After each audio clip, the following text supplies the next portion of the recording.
കാലാരുണദ്യുതിധരൗ സരോജനേത്രൗ ലീലാസ്മിതാവസിതപീതദുകൂലരമ്യൗ ആലോകയന്നഥയുവാം ബലരാമകൃഷ്ണോ ബോധോഹനേക്ഷണപരൗ പുളകാങ്കിതോ ഭൂത്.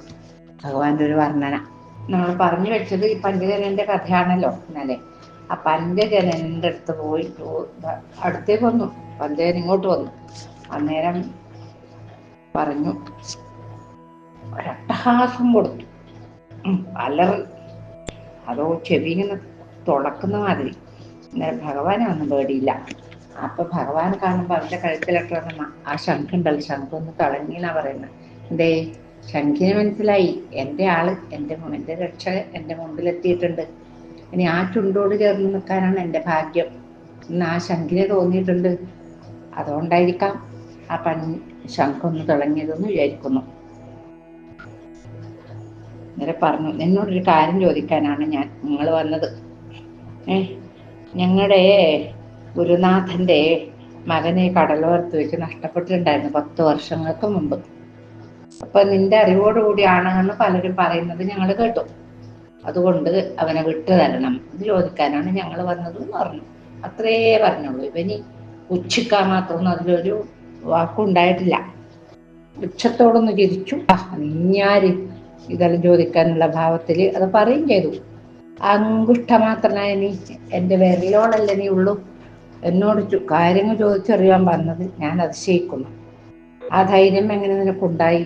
മരണം മുട്ടി നിൽക്കുമ്പോൾ ജനിക്കുന്ന ധൈര്യമായിരിക്കും അല്ലേ അത് എന്ന് ചോദിച്ചു. ഒച്ചത്തിൽ വീണ്ടും വീണ്ടും ചിരിക്കുക. രാക്ഷസന്മാരുടെ സ്വഭാവം, ആവശ്യമില്ലാതെ ചിരിക്കും. ആവശ്യത്തിന് ചിരിക്കണം, നമ്മൾ ചിരിക്കേണ്ടത് ചിരിക്കണം, പുഞ്ചിരിക്കണം. കുറച്ച് ശബ്ദത്തിൽ ചിരിക്കുന്നത് തെറ്റെന്ന് വെച്ചല്ല, പക്ഷെ ആവശ്യമില്ലാതെ എനിക്കിഷ്ടേ അല്ലാത്തൊരു കാര്യമാണ് ആവശ്യമില്ലാതെ ചിരിക്കുക. ഈ രാക്ഷസന്മാരുടെ സ്വഭാവം അത്. അങ്ങനെ ചിരിച്ചു. അപ്പം ഭഗവാൻ പറഞ്ഞു, ഭഗവാന് ചിരിയൊന്നുമില്ല. പഞ്ചജന, ഞാൻ ചോദിച്ചെന്ന് ഉത്തരം പറയൂ നീ. ആകാരത്തിന്റെ വലിപ്പച്ചെറുപ്പമല്ല ശക്തി നിർണയിക്കുന്നത്. സിംഹത്തിന് മുമ്പിൽ ആന മസ്തകം ചിതറി വീഴുന്നത് ശരീരത്തിന്റെ വലിപ്പം കൊണ്ടല്ലല്ലോ, ആണോ? ആ വാക്കോ രാക്ഷസനിൽ ശരമായി പതിച്ചു. അതോന്നൊരു അല്ലാതെ കൊണ്ടു. അവൻ മണ്ണിൽ കാലുരച്ചു, തീഷ്ണമായി ചീറ്റി. എന്നിട്ട് ഉറക്കെ പറഞ്ഞു, ഇത്തിരിയോളം പോന്ന നിന്നെ കൊല്ലുവാൻ എനിക്ക് മനസ്സ് വരുന്നില്ല. എൻ്റെ വർഗക്കാരത് അറിഞ്ഞാൽ ആക്ഷേപിക്കും. തുല്യബലവാന്മാരോട് വേണമെന്നല്ലേ പറയുന്നത്. ചെറിയ നിന്നെ ഞാൻ കൊന്നു പറഞ്ഞാൽ എൻ്റെ ആൾക്കാർ എന്നെ ആക്ഷേപിക്കും. അതുകൊണ്ട് ഞാൻ മാപ്പ് തന്നിരിക്കുന്നു. രണ്ടുപേരും ഓടിപ്പോയി കൊള്ളുക. ബാലന്മാരുടെ വികടത്തരമായി ഞാൻ സമാധാനിച്ചു കൊള്ളാമെന്ന് ഈ ദുഷ്ടനായ രാക്ഷസൻ പറഞ്ഞു. അത് കേട്ടിട്ട് ഭഗവാൻ എന്തു പറഞ്ഞു അവനോട്? നിന്റെ മാപ്പ് എനിക്ക് ആവശ്യമില്ലടോ, പൊയ്ക്കോ. ജീവൻ വേണമെങ്കിൽ ചോദിച്ചതിന് മറുപടി അറിഞ്ഞാൽ മതി എന്ന് പറഞ്ഞു. അത് ദേഷ്യം പിടിപ്പിച്ചു. പഞ്ചജന ഞരമ്പുകൾ ദേഷ്യം പതച്ചു കയറി. രക്തമല്ല, ദേഷ്യം പതച്ചു കയറി. ചൊടിച്ചുകൊണ്ട് അരക്കം പൊടുന്നനെ മാധവനെ എത്തിപ്പിടിച്ചു. പിടി മുറുകും മുമ്പ് മാധവൻ ആ കരം തട്ടിത്തെറിപ്പിച്ചു. 1000 മാനയുടെ ശക്തി വരുത്ത പ്രഹരം പോലെ തോന്നിയത് പഞ്ചജനനെ. അതാണ്. അവനൊരു വശം കുത്തി വീണുപോയി. ആ ഒരു പിഞ്ചു ബാലന് ഇത്രയും ശക്തിയോ? അങ്കുഷ്ഠതുല്യൻ കടവുടഞ്ഞ കേസരി വീരനെ പോലെ ചാടി എഴുന്നേറ്റ പഞ്ചജനൻ മല്ലയുദ്ധ പ്രവീണർ അനുഷ്ഠിക്കുന്ന ഒരു ഗരുഡൻ പറപ്പ് പറത്തി നോക്കി. മാധവൻ നോക്കി നിന്ന് തക്കത്തിനൊഴിഞ്ഞു. മണ്ണിൽ അമരുന്ന പഞ്ചജനന്റെ ഇടതുവശം നോക്കി കൊടുത്തു വന്നു. ഇടിയേറ്റ രാക്ഷസൻ കടൽ മണ്ണിൽ തെറിച്ചു വീണു. മണ്ണിൽ മലർന്ന രാക്ഷസൻ ആവുന്നത്ര ശ്രമിച്ചിട്ടും എന്നേക്കാൻ പറ്റിയില്ല. എല്ലുകൾ കുരുങ്ങി, മാംസം തകർന്ന അരുവി പോലെ രക്തം ചാടി, മണ്ണ് ചുവന്നു. ഇനിയിപ്പോ സമുദ്രം നോക്കും. ഒറ്റ കുതിപ്പിന് മാധവൻ നക്തഞ്ചരേന്ദ്രന്റെ പെരുമാറിലങ്ങ് അമർന്നു. ഇതാണ് എപ്പോഴുള്ള പണി. ആ വലിയ ഗംഭീരമായ ഒരു പാറക്കല്ല് പോലത്തെ മാറിടം ഉണ്ടാവുമല്ലോ എല്ലാവർക്കും, അവിടെ അങ്ങ് കയറും. നെഞ്ചിലൊരു പർവ്വതത്തുഞ്ച് അടർന്ന് പതിക്കുന്ന പോലെ പഞ്ചജനന് തോന്നി. വലിയൊരു പർവ്വതം വന്ന് വീണു എൻ്റെ നെഞ്ചത്ത് നിന്ന് ഇയാൾ വിചാരിക്കുന്നു. വേദന കലർന്ന ഒരു ഞരക്കം അവൻ അറിയാതെ ഉതർന്നു. കേശവൻ രാക്ഷസന്റെ ഗളനാളത്തിൽ വിരലമർത്തി പല്ല് ഞെരിച്ചു കൊണ്ട് പറഞ്ഞു, പങ്കജന പറയൂ പറയൂ, എവിടെ എൻ്റെ ഗുരുപുത്രൻ? ഏതോ ഗുഹയിൽ തട്ടി പ്രതിധ്വനിക്കുന്ന ഹൂങ്കാരം പോലെ ശബ്ദം ചിതറി വീഴുന്നതായി ഇവന് തോന്നി. ആർക്ക്? രാക്ഷസന്. ഏതാ രാക്ഷസൻ? പങ്കജനൻ. മാധവൻ അമർന്നിരുന്നതോടെ പങ്കജന്റെ ശരീരത്തിലുള്ള ശോണിതം അപ്പാടെ കൊണ്ടുപോയി. ചോരെല്ലാം പോയി. അവന്റെ മുന്നിൽ ലോകം കറങ്ങുവാൻ തുടങ്ങി. സമുദ്രം അവനെ പൊതിയുന്നതായും തിരയിൽ അവൻ ഉയരുന്നതായും തോന്നി. ഒരു ഞരക്കത്തോടെ അവൻ പറഞ്ഞു, പ്രഭു. ആ സമ്പുഷ്ടമാത്രന്നിപ്പം വിളിച്ചോനെന്താ? പ്രഭു, ക്ഷമിക്കണം, ആ കുട്ടി ഞാൻ കൊന്നിട്ടില്ല. യമധർമ്മരാജാവ് അവനെ സംയമനിയിലേക്ക് കൊണ്ടുപോകുന്നത് ഞാൻ കണ്ടു. എനിക്ക് മറ്റൊന്നും അറിയോ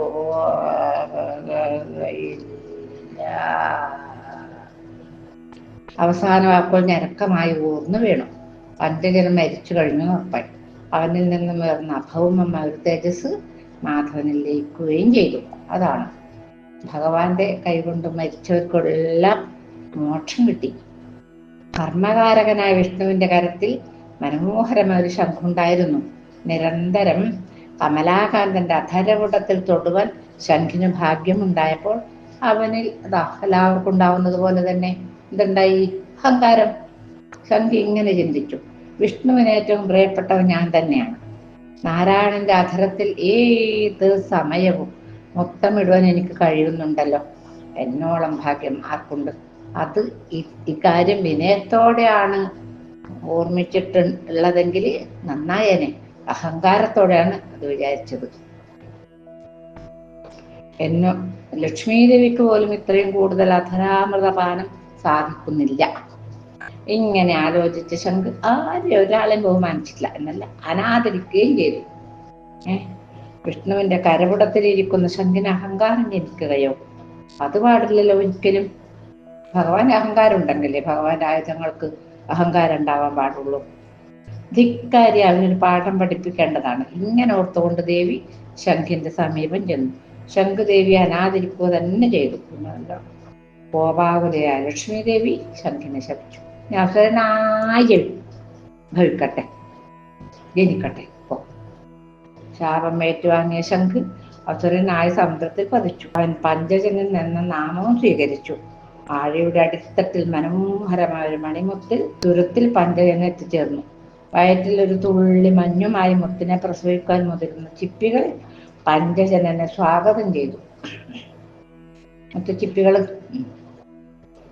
തുരുത്തിന്റെ കോണിൽ കഠിനമായ നിശബ്ദതയിൽ പഞ്ചജനം ഉറച്ചിരുന്നു. ഏറെ നാൾ തപസ് ചെയ്തിട്ടും അസുരഭാവം മാറുന്നില്ല. എന്താ ചെയ്യുക? ദുഃഖിതനായി വർത്തിച്ചു അസുരൻ. തന്റെ ആന്തരരൂപമായ ശംഖിനെ ഗളനാളത്തിൽ ബന്ധിച്ച് സമുദ്രതീര തലറി പാഞ്ഞ് നടന്നു. വേദനകൾ മറന്നു. ആസുരഭാവം വളർന്നവനില്. ചിന്തകൾ മങ്ങി, കണ്ണുനീര് വറ്റി. എല്ലാവരുടെ ആ നല്ലൊരു ഭാവം ഉണ്ടായതൊക്കെ പോയി. വേഗം മോക്ഷം കിട്ടാതുകൊണ്ട് ശബ്ദങ്ങൾക്ക് കഠിനതയേറി. തികച്ചും മധുരഭാവത്തിൽ വർത്തിച്ച പഞ്ചജനനെ എല്ലാവരും ഭയന്നു. സന്ധ്യ കഴിഞ്ഞാൽ ആരും സമുദ്രതീരത്തോട് നടക്കാതെയായി. ഇവനെ പേടിച്ചിട്ട്. പാഞ്ചജന്യത്തിന്റെ ശബ്ദം കേട്ടാൽ ഇനി ജനങ്ങളും ജീവികളും ഓടി ഒളിക്കും. ഇവന് മൂതും, ഈ ശംഭൂതുവൻ നടക്കും.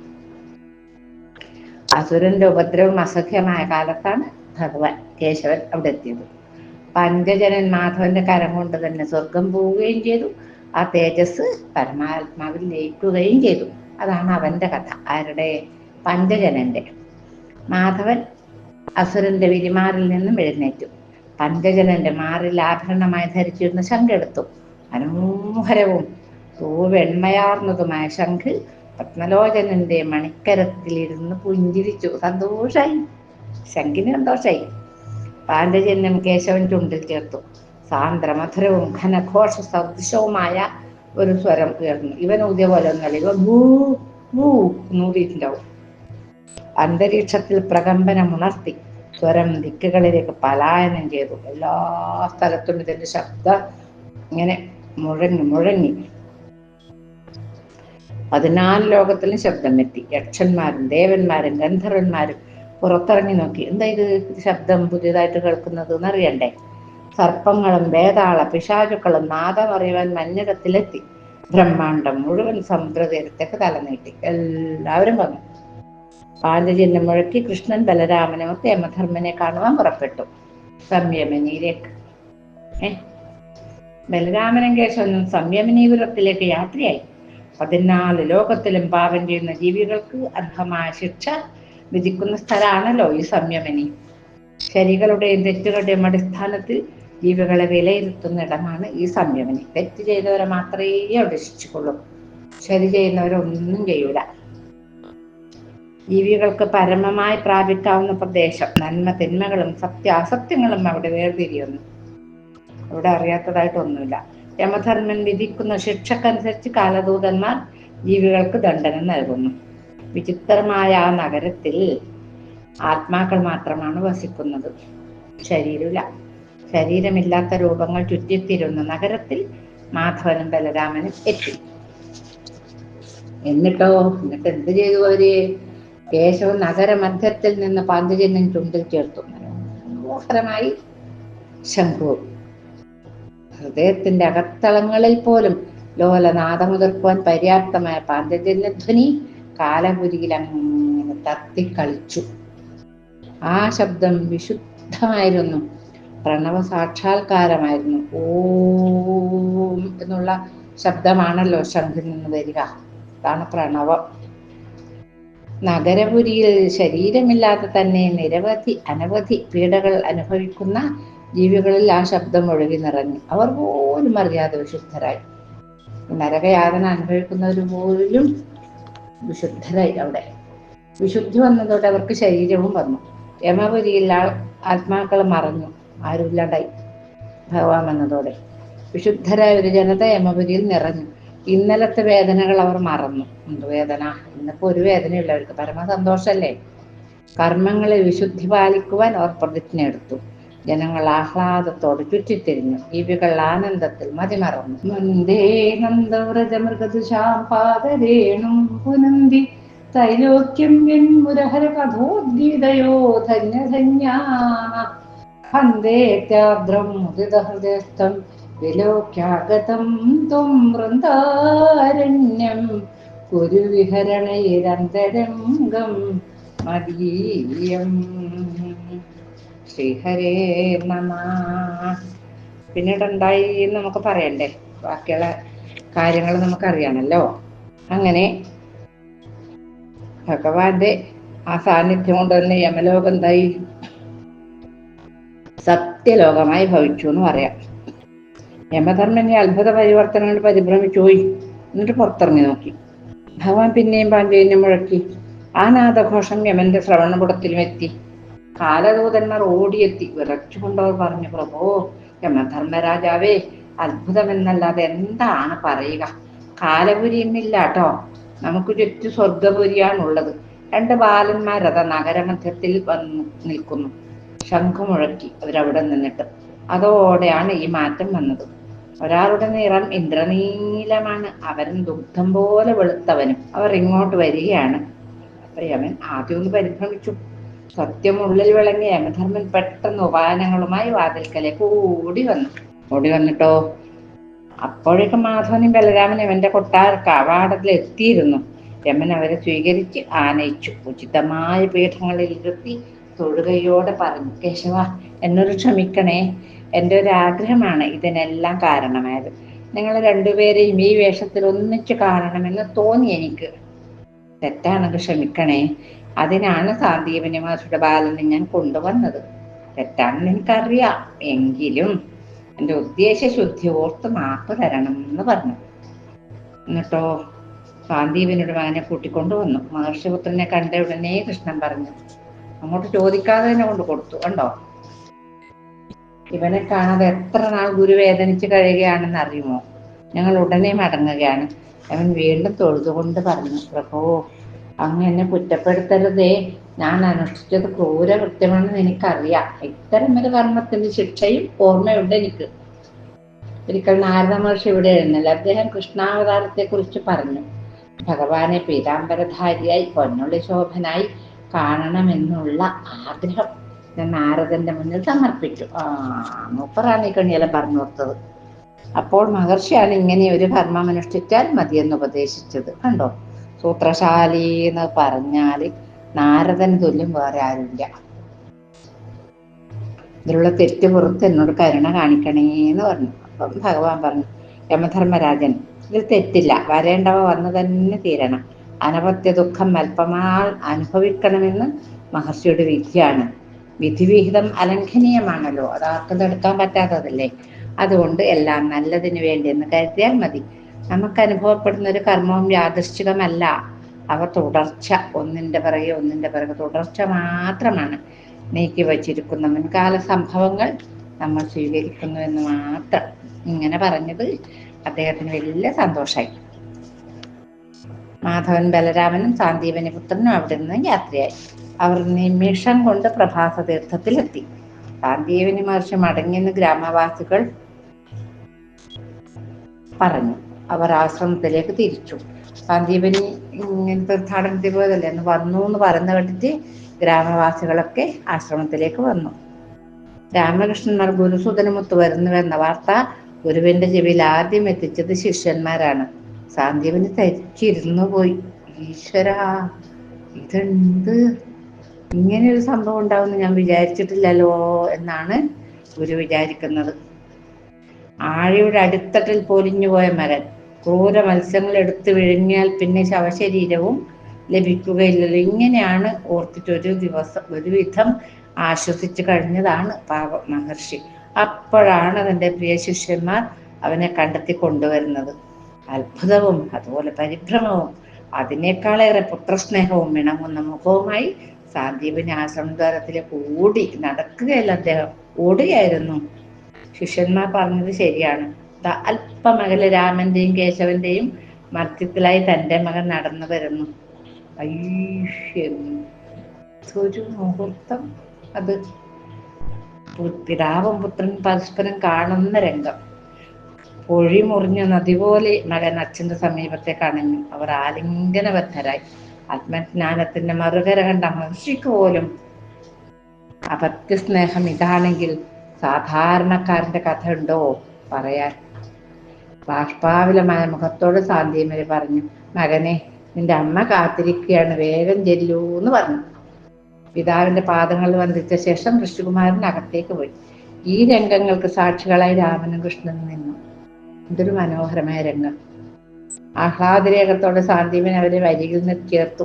ഇരുവരുടെയും മൂർധാവിൽ ചുംബിച്ചുകൊണ്ട് പറഞ്ഞു, കുഞ്ഞുങ്ങളെ, നിങ്ങളുടെ ഗുരുവാകുവാൻ എനിക്ക് കഴിഞ്ഞല്ലോ. ജീവിതത്തിലെ ഏറ്റവും വലിയ നന്മയാണിത്. ഈ നേട്ടം എനിക്ക് ലഭിച്ചത് മുജ്ജന്മ സുഹൃത്തം കൊണ്ടായിരിക്കാം. ഒരു ഗുരുവിനും ലഭിക്കാത്ത ദക്ഷിണ ആണ് നിങ്ങൾ എനിക്ക് തന്നത്. ആഹ്ലാദത്തിന്റെ ഉന്നത സോപാനത്തിൽ നിങ്ങൾ എന്നെ എത്തിച്ചു. നിങ്ങളുടെ വിദ്യാഭ്യാസം തീർന്നല്ലോ, യഥേഷ്ടം മടങ്ങിപ്പോകും. എപ്പോഴും ആശ്രമത്തിന്റെ കവാടം നിങ്ങൾക്കായി തുറന്നിരിക്കും. അത് മറക്കാതിരിക്കാൻ. എപ്പോ വേണമെന്ന് തോന്നിയാലും നിങ്ങൾക്ക് എന്നെ കാണാൻ വരാം എൻ്റെ മക്കളെ എന്ന് പറഞ്ഞ് അനുഗ്രഹിച്ചു അദ്ദേഹം. ഗുരുവിന്റെ വാക്കുകൾ ഗദ്ഗതം കൊണ്ട് നിറഞ്ഞു. രാമനും കൃഷ്ണനും ഗുരുവിനെ നമസ്കരിച്ചിട്ട് അവിടുന്ന് മടങ്ങി. അന്നേരം അദ്ദേഹം പറയുന്നു, ഗംഗാതടത്തിലെ രാജാക്കന്മാർ മാത്സര്യത്തിലേക്ക് നീങ്ങുകയാണ്. എല്ലാവരും സൈന്യങ്ങളെ ശേഖരിക്കുന്നു, ആയുധങ്ങൾ സംഭരിക്കുന്നു, ധാന്യപ്പുരകൾ നിറക്കുന്നു. എവിടെയും ആയുധ പരിശീലന കളരികൾ മാത്രം. ശാന്തിയുടെ സമതലങ്ങൾ യുദ്ധത്തിന്റെ ദുന്ദുഭിസ്വരത്തിന് കാതോർക്കുന്നു. യുദ്ധം നാശമാണ് മക്കളെ. മനുഷ്യനും പ്രകൃതിയും ഒന്നുപോലെ നശിക്കും. അത് ഒഴിവാക്കുകയാണ് ഏറ്റവും വലിയ ധർമ്മം. കേശവ, നിനക്ക് മാത്രമേ അതിന് കഴിയൂ. നീ അതിന് മുതിരണം. ജീവിത സന്ദേശമായി ഈ സമാധാന ചിന്ത പുലർത്തണം. അപ്പൊ പറഞ്ഞു ഗുരുവര, ശ്രേഷ്ഠമായ മനസ്സിന്റെ ഉന്നതമായ ചിന്തയാണ് അങ്ങയുടേത്. എന്നെക്കൊണ്ട് കഴിയുന്നത് ഞാൻ അനുഷ്ഠിക്കും. വിധിയെ തടയുവാൻ ആർക്കും കഴിയുകയില്ലല്ലോ. എല്ലാം പണ്ടേ തീരുമാനിച്ചതല്ലേ. അതിന്റെ ക്രമം അനുസരിച്ചേ കാര്യങ്ങൾ നടക്കും. എന്നാലും അങ്ങയുടെ വാക്കുകൾ ആശിസായി ഞാൻ എടുക്കുന്നു. ഏത് കാര്യത്തിനും ശമം നോക്കിയേ ദണ്ഡനം വിധിക്കുകയുള്ളൂ. ഞാൻ തീരെ അങ്ങ് പറഞ്ഞ് ഞാൻ പൂർണ്ണമായി സ്വീകരിച്ചോളാം എന്ന് പറഞ്ഞില്ല. വേണ്ടതുപോലെ ചെയ്തോളാം. എനിക്ക് സന്തോഷമായെന്ന് ഗുരു പറയും ചെയ്തു. സാന്ദീപൻ അതിര് കവിഞ്ഞ വാത്സല്യത്തോടെ രാമകൃഷ്ണന്മാരെ ആലിംഗനം ചെയ്തു. ധന്യമായൊരു മുഹൂർത്തമായിരുന്നത്. ജ്യോതിർഗോളങ്ങൾ ഈ അപൂർവ നിമിഷത്തിന് കാവൽക്കാരായി. എല്ലാരും ഇങ്ങനെ ആ സമയത്തോടെ ഒരു എന്താ പറയാ, വല്ലാത്തൊരു ഒരാളും ചെയ്യാൻ ശ്രമിക്കാത്തൊരു ദുർദക്ഷനാണ് കുട്ടികൾ രണ്ടുപേരും കൊടുത്തത്. ഇപ്പൊ ബലരാമന്റെ മാധവന്റെ വിദ്യാഭ്യാസം പൂർത്തിയായല്ലോ. എല്ലാം അവർ അഭ്യസിച്ചു കഴിഞ്ഞു. 64 കലകളും 64 ദിവസം കൊണ്ട് അഭ്യസിച്ച് യഥാവിധി ഗുരുദക്ഷിണയും നിർവഹിച്ചു. മാധവനല്ലാതെ മറ്റാർക്ക് കഴിയും ഇത്തരമൊരു ഗുരുദക്ഷിണ നൽകുവാൻ? 3 നാൾ കൊണ്ട് ഗുരു ഉപദേശങ്ങൾ നൽകുകയാണ്. പോകണ്ടേ, നാട്ടിലേക്ക് പോകുന്നതിന് വേണ്ടിയിട്ടുള്ള ഉപദേശങ്ങൾ ഇങ്ങനെ പറഞ്ഞു കൊടുക്കുകയാണ് ഗുരുനാഥൻ. ക്ഷമം ലോകത്തിന് നൽകുവാൻ അനന്തര ജീവിതം ഒഴിഞ്ഞു വെക്കണമെന്ന് ഓരോ ശിഷ്യനോടും ഗുരു അരുളുന്നതിൻ്റെ പൊരുൾ അവർ അറിഞ്ഞു. ബലരാമനും കൃഷ്ണനും മധുരക്ക് തിരിക്കുവാനുള്ള ഒരുക്കങ്ങൾ ആരംഭിച്ചു. നാളെ പ്രഭാതത്തിൽ രാമകൃഷ്ണനും മധുരക്ക് തിരിക്കുകയാണ്. അവർക്ക് സഞ്ചരിക്കുവാൻ രാജകീയ രഥം എത്തിക്കഴിഞ്ഞു. സാന്ദീപനിക്ക് നൽകുവാൻ ഉഗ്രസേന മഹാരാജാവ് ധാരാളം ഉപഹാരങ്ങളും കൊടുത്തുവിട്ടിട്ടുണ്ടായിരുന്നു. ഈ ഗുരുദക്ഷിണ പോരാതെ കുട്ടികളുടെ പേരിൽ അദ്ദേഹം ദക്ഷിണ കുറെ കൊടുത്തിട്ടുണ്ട്. ഇന്നത്തെ സായാഹ്നം കൂടി മാത്രമേ മാധവൻ ആശ്രമത്തിൽ ഉണ്ടായിരിക്കുകയുള്ളൂ. പർണശാലയിലുള്ളവർക്കെല്ലാം പ്രിയപ്പെട്ടവനാണ് കേശവൻ. നാളെ പോകുന്ന മാധവനെ കാണുവാനും വിട പറയുവാനും എല്ലാവരും എത്തി. പ്രഭാതത്തിൽ അതൊന്നും സമയമില്ലല്ലോ. പതിവിലെ നേരത്തെ മഞ്ഞിറങ്ങി വന്നു. ആശ്രമത്തെയും പരിസരത്തെയും മഞ്ഞു മൂടി. എവിടെയും തൂവെണ്ണ മാത്രം. കേശവൻ പ്രഭാതത്തിൽ പോകുന്നത് കൊണ്ടായിരിക്കാം ആശ്രമം വല്ലാത്ത ശോകമുഖമായിരുന്നു അന്ന്. ഗുരുവിന്റെ മകനുമൊത്ത് മാധവൻ ബലരാമനും ഏറെ നേരം സംസാരിച്ചിരുന്നു. മറ്റു ശിഷ്യന്മാരും അവരോടൊപ്പം ഉണ്ടായിരുന്നു. ഇടയിൽ എപ്പോഴോ മാധവൻ പുറത്തിറങ്ങി മഞ്ഞു വീണ് കിടക്കുന്ന ഉദ്യാനത്തിലൂടെ സാവധാനം നടന്നു. കേശവൻ നടന്നെത്തിയത് മാധവീലതകൾ നിറഞ്ഞ ഒരു വള്ളിക്കുടലിലേക്കാണ്. ഭഗവാന് മനസ്സിലായി ആരോ അവിടെ ഉണ്ട്, ദുഃഖത്തിന്റെ ഒരു രൂപം പോലെ ഒരാളുണ്ട് അവിടെ എന്ന് മനസ്സിലായി. കനത്ത നിശബ്ദത അവിടെ തളം കെട്ടി നിന്നു. വള്ളിക്കുടലിൽ നേർത്ത വെളിച്ചത്തിൽ ഒരു രൂപം ഇരിക്കുന്നത് മാധവൻ കണ്ടു. ആരാത്? ചലനരഹിതമായ ഒരു രൂപം. മഞ്ഞു വീണതറിയാതെ, മാധവൻ എത്തിയതറിയാതെ, മാധവീലത പൂത്തതറിയാതെ, നിശബ്ദം, നിശ്ചലം, നിർവികാരം ആ രൂപം ഇങ്ങനെ ഇരിക്കുകയാണ്. പാദചലനങ്ങൾ, നേർത്ത ശബ്ദം പോലും കേൾപ്പിക്കാതെ മാധവൻ ആ രൂപത്തിന്റെ പിന്നിലെത്തി. മാധവനെ അറിയാലോ ഇതാരാണ്. മുന്നിൽ വിടരുവാൻ വെമ്പുന്നൊരു മുല്ലമൊട്ടിന്റെ തുമ്പിൽ കണ്ണുന്നിട്ടിരിക്കുകയാണ് ആ രൂപം. മാധവൻ ആ രൂപത്തെ ശ്രദ്ധിച്ചു. കവിളിൽ കണ്ണുനീരിന്റെ ചാല്, കൺതുഞ്ചിൽ അടരുവാൻ അനുവാദത്തിന് കാത്തു നിൽക്കുന്ന കണ്ണുനീർ മണികൾ. മാധവൻ ആ രൂപത്തെ നോക്കി പതുക്കെ വിളിച്ചു, സുധാമാവേ. സാമഗാനം പോലെ മന്ത്രമധുരമായ ആ സ്വരം കേട്ട് നിശ്ചലമായിരുന്ന ആ രൂപം ഞെട്ടിപ്പിടഞ്ഞു. സർവാംഗം ചലനം വന്ന ആ മനുഷ്യൻ ചാടി എഴുന്നേറ്റു. മുന്നിൽ പുഞ്ചിരി തഞ്ചുന്ന വദനമായി നിൽക്കുന്ന ആ പെണ്ണുണ്ണിയെ കണ്ടു. ഒരു നിമിഷം ഇവർ കണ്ണോട് കണ്ണ് നോക്കി നിന്നു. കേശവൻ തന്നെ മൗനം ഭഞ്ജിച്ചു. സുഹൃത്തെ, എവിടെയെല്ലാം നിന്ന് ഞാൻ തിരഞ്ഞു. അതാണ് ഭഗവാന്റെ ഒരു കാര്യം. എന്തെങ്കിലും ഒരു വല്ലാത്തൊരു ദുഃഖം വരുമ്പോൾ അവിടെ ഒരു കാര്യം ഇങ്ങനെ പറഞ്ഞിട്ട് എല്ലാം ശരിയാക്കും. നീ ഇവിടെ തന്നെ ഇരിക്കുകയായിരുന്നു അല്ലേ? നിന്റെ മുഖം കണ്ടിട്ട് കരഞ്ഞതിന്റെ ലക്ഷണമുണ്ടല്ലോ. എന്താണ് കണ്ണുനീരിന്റെ കാരണം? എല്ലാം വിശദമായി പറയും. അപ്പൊ സുധാമാവ് പറഞ്ഞു, മാധവ സുഹൃത്തെ, നീ അറിയാത്തതോ എന്റെ വേദന. കണ്ണിൽ കുത്തിയിട്ട് കരയുന്നത് എന്തിനെന്ന് ചോദിക്കുന്നത് പോലെയാണല്ലോ നിന്റെ വാക്കുകൾ. വിരഹം ഇത്രയും ആഴമുള്ളതാണെന്ന് ഞാൻ ഇതുവരെ അറിഞ്ഞില്ല കേശവ. നിന്റെ സമീപത്തു നിന്നും പിരിഞ്ഞു പോകാൻ എനിക്ക് വയ്യ. പിരിയാതിരിക്കുവാനും ആവുകയില്ലല്ലോ. അതോർത്തപ്പോൾ ഉള്ളു പിടഞ്ഞുപോയി. കൂട്ടുകാരുടെ മുമ്പിൽ വെച്ച് കരയുന്നത് പന്തിയല്ലല്ലോ. അതുകൊണ്ടാണ് ഈ വള്ളിക്കുടലിൽ വന്നിരിക്കുന്നത്. എനിക്ക് മറ്റൊരാഗ്രഹവുമില്ല മണിവർണ്ണ. എന്നും നിന്റെ സുഹൃത്തായി മാത്രം കഴിഞ്ഞാൽ മതി. സുധാമാവിന്റെ വാക്കുകളുടെ ആഹ്ലാദത്തോടെ ശ്രീകൃഷ്ണൻ തന്റെ സതീർത്ഥ്യനെ മാറിൽ ചേർത്തു. എന്നിട്ട് പറഞ്ഞു, സുധാമാവേ, അധികം താമസിയാതെ നീയും ഗുരുകുലം വെടി. ഗൃഹത്തിലെത്തി വിവാഹിതനായി ഭാര്യാപുത്ര മിത്രങ്ങളോടൊത്ത് സുഖമായി വസിക്കുക. അങ്ങനെ വസിക്കുമ്പോൾ നീ എന്നെ സ്മരിക്കുമോ സുധാമാവേ? ഗദ്ഗതത്തോടെ കുചേലൻ പറഞ്ഞു. കൃഷ്ണ, നിന്നെ വിസ്മരിക്കുമെന്നോ? ഞാൻ ഭൗതിക ജീവിതത്തിൽ മണിവർണ്ണ, നിന്നെ വിസ്മരിച്ച് എനിക്ക് ജീവിതമോ? എൻ്റെ ഹൃദയത്തിൽ എന്നും നിന്റെ മഞ്ജുള രൂപം പതിഞ്ഞിരിക്കും മാധവ. നീ എന്നെ ഓർമ്മിക്കുമോ? നീ ദിവ്യനായ ഒരു വലിയ ആളാകും. അന്ന് പലവിധ കൃത്യാന്തരങ്ങളിൽ വ്യാപൃതനായി വർത്തിക്കുമ്പോൾ ഈ ഏഴയായ സതീർത്ഥിനെ ഓർമ്മിക്കുമോ? ഇല്ല, ഓർമ്മിക്കുവാൻ എനിക്ക് എവിടെയാണ് സമയം? അങ്ങനെ അവര് പറഞ്ഞ് തൽക്കാലം കേശവൻ സുഹൃത്തിന് സമീപം ചേർത്ത് ശിരസിൽ തലോടിക്കൊണ്ട് പറഞ്ഞു, നിന്നെ ഞാൻ ഒരിക്കലും മറക്കുകയല്ല. നിന്നെ വിസ്മരിച്ചാൽ ഞാൻ എന്നെ തന്നെ വിസ്മരിക്കും. ഇനിയും നമുക്ക് കാണാം. വനത്തിൽ വിറകിന് പോയതും മഴ വീണതും മരപ്പൊത്തിൽ ഒളിച്ചിരുന്നതും ഗുരു വന്ന് നമ്മെ കൂട്ടിക്കൊണ്ടുവന്നതുമായ കഥകൾ നമുക്ക് എങ്ങനെ മറക്കുവാൻ കഴിയും? പ്രിയ സുഹൃത്തെ, നമ്മുടെ സൗഹൃദം എന്നും നിലനിൽക്കട്ടോ. കളങ്കമില്ലാത്ത സ്നേഹം അവസാനിക്കുകയില്ല. കേശവന്റെ വാക്കുകൾ സുധാമാവിൽ ആശ്വാസം പകർന്നു. മഞ്ഞിറങ്ങി, നികുഞ്ചം പൊതിഞ്ഞു, തണുപ്പിന്റെ സൂചികൾ ശരീരത്തിൽ തുളഞ്ഞിറങ്ങി. അപ്പൊ പറഞ്ഞു ഭഗവാൻ, നമുക്ക് പോണ്ടേ, വരും. രാത്രി ഏറെയായി. നാളെ പ്രഭാതത്തിൽ ഞാനും ജ്യേഷ്ഠനും മധുരക്ക് പോകും. ഇനിയും നമുക്ക് സ്വപ്നങ്ങളെ സാക്ഷാത്കരിക്കുവാൻ കഴിയുമെന്ന് വിശ്വസിക്കാം. കേശവനും സുധാമാവും കൈകൾ കോർത്തു പിടിച്ച് നടന്നു. ഏകാന്തത അവരെ പൊതിഞ്ഞു നിന്നു. അപ്പോഴും ആമ്പൽ പൂക്കുന്ന നീല തടാകത്തിൽ ചക്രവാക പക്ഷികൾ കരഞ്ഞുകൊണ്ടിരുന്നു. ഇന്നത്തെ എപ്പിസോഡ് ഇവിടെ നമുക്ക് നിർത്താം. നാളെ ഉദ്ധവദൂത്. അവിടെ ഉണ്ടല്ലോ കുറെ ആൾക്കാർ കരഞ്ഞുകൊണ്ടിരിക്കുന്നത്, അവർ സമാധാനിപ്പിക്കണ്ടേ? അതിനുവേണ്ടി അങ്ങോട്ട് പറഞ്ഞൊക്കെയാണ് ഉദ്ധവരെ. അപ്പൊ ഇന്നത്തെ ഈ ഭാഗം കായേന വാചാ മനസേന്ദ്രിയർവാ ബുദ്ധ്യാത്മനാ വാ പ്രകൃതേ സ്വഭാവാത് കരോമ്യദ്യ സകലം പരസ്മൈ നാരായണായേതി സമർപ്പയാമി. ഭഗവാന്റെ പാദത്തിൽ സമർപ്പിക്കാം.